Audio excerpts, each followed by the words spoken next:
Hey guys, welcome back to my channel. मैं हूँ रोशनी। आ गई हूँ फिर से एक और न्यू स्टोरी के साथ। आज इस मूवी की कहानी मैं सुनाऊंगी। उस मूवी का नाम है भूतो पूर्वो। ये एक बंगाली हॉरर मूवी है और ये मूवी 3 कहानियों पर बेस्ड है।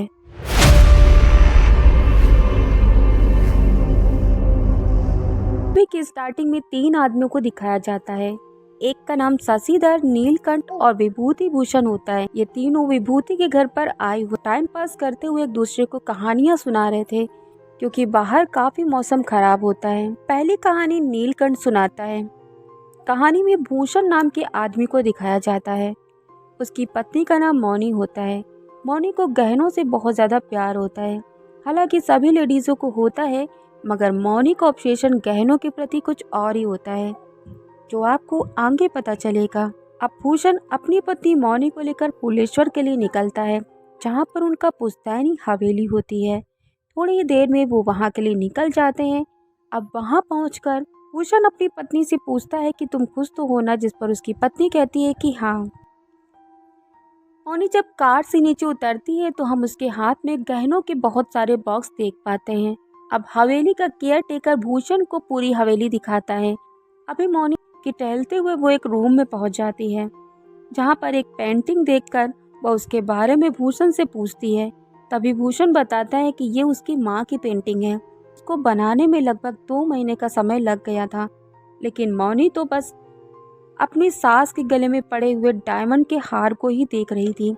अगले दिन भूषण अपने काम पर होता है, लेकिन उसका ध्यान काम पर ना होकर अपनी पत्नी मौनी पर ही होता है।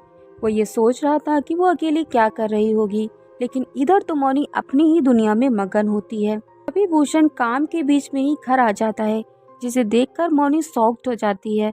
लेकिन भूषण के हाथ में मौनी के लिए गिफ्ट देखकर वो काफी खुश हो जाती है, क्योंकि उसके पास गहने का बॉक्स होता है, जिसे देखकर मौनी पागल ही हो जाती है।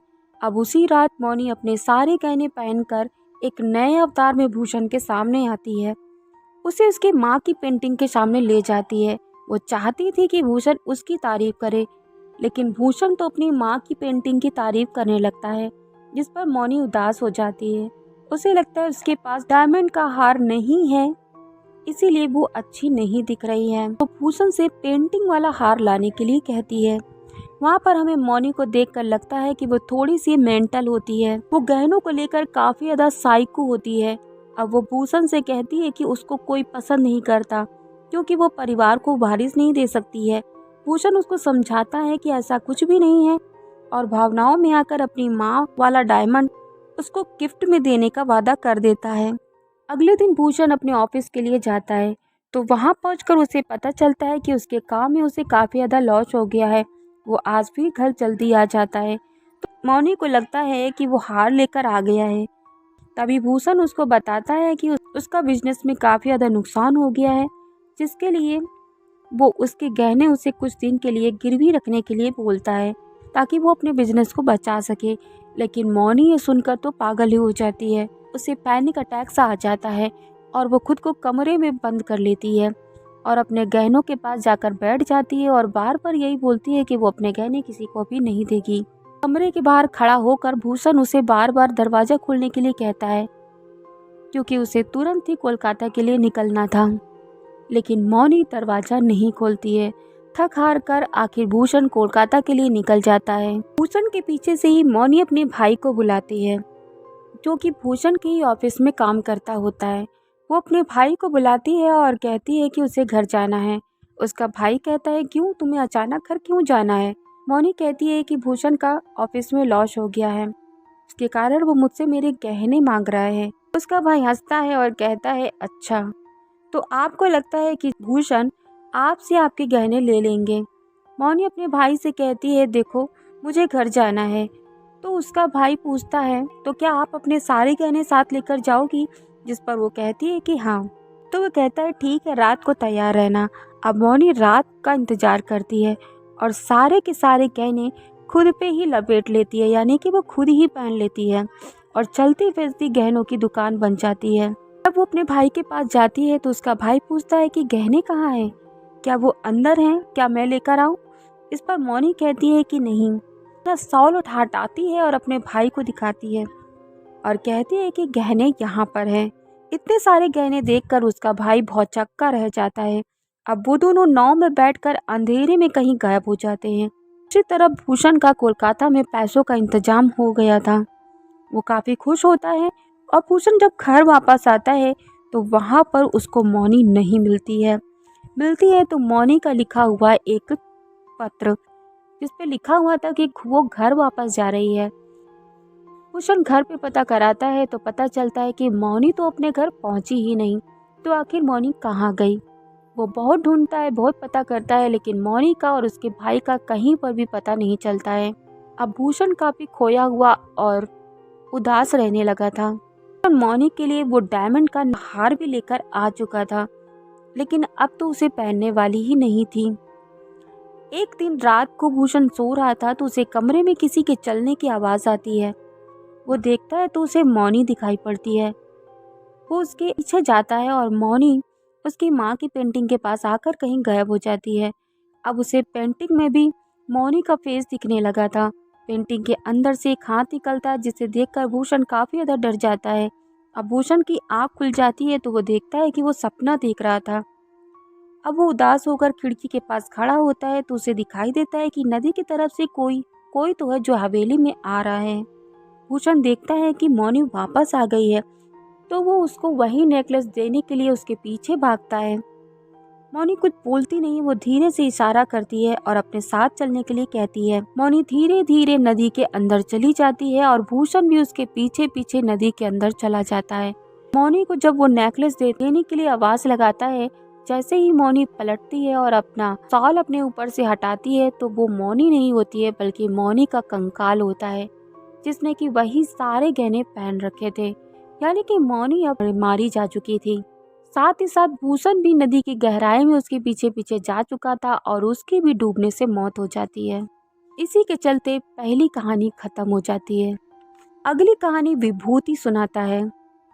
इस कहानी में हमें एक तारानाथ नाम का आदमी दिखाया जाता है, जिसको एक मशहूर और सिद्ध तांत्रिक बनना होता है। इसके लिए वो कहीं न कहीं भटकता रहता था और उसी अजीबोगरीब सपने भी रातों को आया करते थे।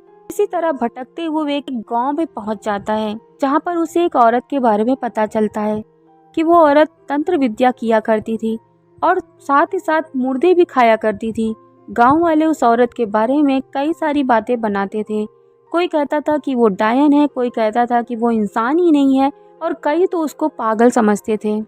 लेकिन तारानाथ उस औरत से मिलना चाहता था। वो उसके बारे में पता करता है और उसके पास जाता है और उसे माँ नाम से पुकारता है और उसे केले और कुछ सामान देता है। लेकिन वो औरत ये कहकर फेंक देती है कि वो ये सब नहीं खाती है। तारा को डंडे मारकर वहाँ से भगा देती है। लेकिन तारानाथ हार नहीं मानता है। वो रात को फिर से उस पागल औरत के पास पहुँच जाता है। वो औरत फिर से उसे लात घूंसे मारकर वहाँ से भगा देती है। लेकिन रात को सोते वक्त वही औरत उसके सपने में आकर उसे अपने पास आने को कहती है। तारानाथ फिर से उस औरत के पास पहुँच जाता है। औरत फिर से तारानाथ से कहती है कि तू फिर से यहाँ पर आ गया है। तारानाथ कहता है कि आपने ही तो मेरे सपने में आकर मुझे यहाँ पर बुलाया है। वो औरत कहती है कि तूने संसारिक सुखों को नहीं भोगा है, तू अभी बहुत छोटा है और कमजोर है, ये साधना तेरे बस की नहीं है, तू नहीं कर पाएगा। इस पर तारानाथ गुस्सा होकर उससे कहता है कि तुमको लोग सही कहते हैं कि तुम एक पागल औरत हो, तुमको कुछ भी नहीं आता है, और गुस्सा होकर वहाँ से चला जाता है। लेकिन फिर से ये औरत उसके सपने में आती है और उसे बड़े ही प्यार से कहती है कि बेटा मैं तो माँ हूँ ना, और माँ से कोई नाराज होता है, चल आजा, मैं तुझे सिखाऊंगी। तारानाथ रात को फिर से पहुँचता है। अब की वो औरत तारानाथ से सब साधना करने के लिए कहती है, जिसके लिए वो कहती है कि तुम मुझे मार डालो और मेरे ऊपर बैठकर सब साधना करो। तारानाथ कहता है कि नहीं, मैं ऐसा नहीं कर सकता हूँ। तभी वो औरत कोई विकराल देवी का रूप धारण कर लेती है, जिसको देखकर तारानाथ काफी घबरा जाता है और डर कर वहाँ से भाग जाता है।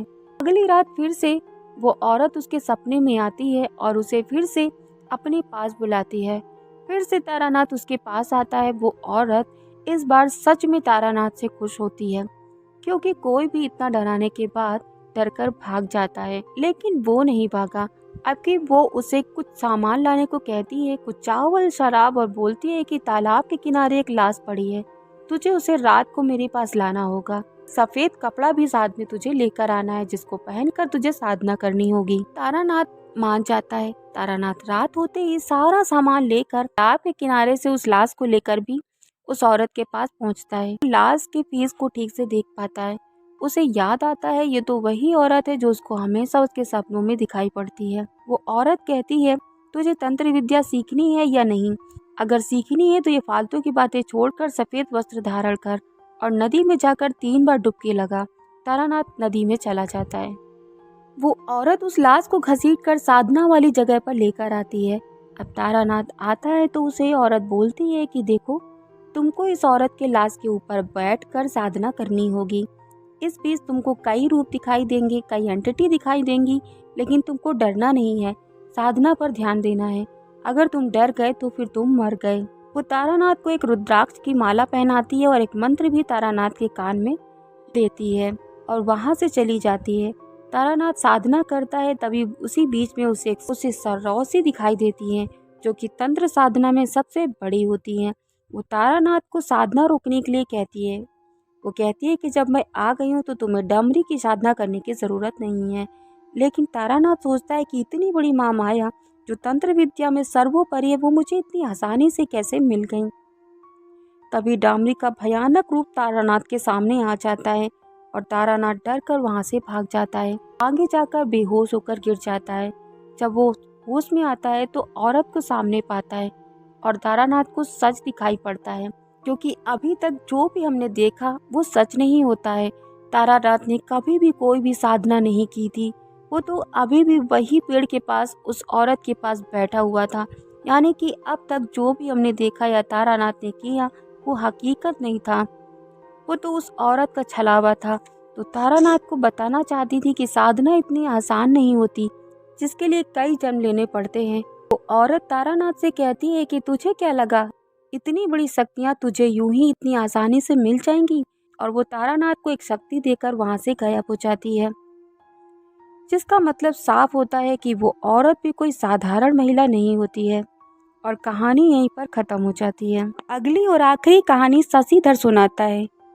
शशिधर बताता है, नारावर दत्ता नाम का आदमी होता है जो कि बहुत बड़ा स्मगलर होता है। वो काफ़ी बड़ा आदमी होता है और उसकी एक फैक्ट्री भी होती है, लेकिन उसी फैक्ट्री की आड़ में वो 2 नंबर का काम करता है, यानी कि चोरियां करवाता है। और उसके 2 गुंडे भी होते हैं जो कि उसके लिए चोरियां करते थे। एक का नाम रघुवीर और दूसरे का नाम पूर्णेंदु होता है। रघुवीर एक हवेली में चोरी करने के लिए गया था, लेकिन अनफॉर्चुनेटली उसकी वहां मौत हो जाती है और वो जिस काम से गया था उसका वो काम भी नहीं होता। तो नारा दत्ता पूर्णेंदु को बुलाते हैं और कहते हैं कि रघुवीर का अधूरा काम तुमको पूरा करना होगा, क्योंकि रघुवीर की मौत हो चुकी है।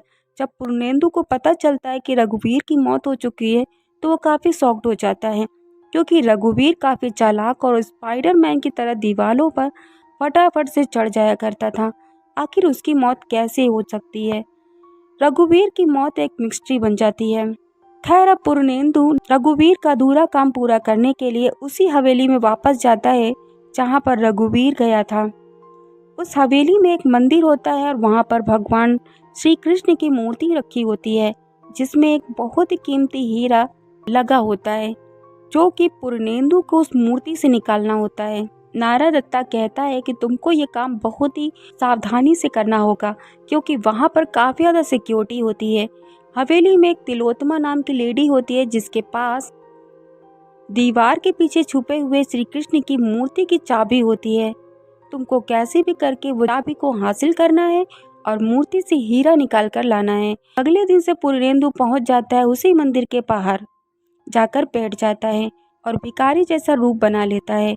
वो ऐसा कई रोज करता है ताकि मंदिर का पुजारी जिसका दारा शंकर होता है उसकी नज़र पूर्णेंदु पर पड़ जाती है। पूर्णेंदु को अपने पास बुलाता है और उससे कहता है कि तुम कौन हो और कहाँ से आए हो?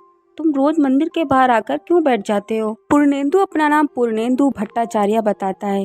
वो काफ़ी पढ़ा लिखा होता है और उसे काफ़ी सारे श्लोक वगैरह भी आते होते हैं। वो अपने बारे में बताता है कि उसके पिता बहुत दारू पिया करते थे और उसकी माँ भी नहीं थी। एक दिन उसे एक भला आदमी अपने साथ लेकर चला जाता है और उसे पढ़ाता है, लिखाता है, अच्छा इंसान बनाता है। और भी बहुत कुछ वो अपने बारे में बताता है, लेकिन ताराशंकर के काफी ट्रिक सवालों का जवाब देते देते वो बेहोश हो जाता है। तभी डॉक्टर आते हैं और पता चलता है कि काफी समय से पूर्णेंदु ने खाना नहीं खाया है, जिसकी वजह से वो बेहोश हो गया था। लेकिन उसकी कहानी पर पुजारी को विश्वास नहीं होता है। लेकिन तिलोत्तमा उसकी कहानी से काफी ज्यादा प्रभावित हो जाती है।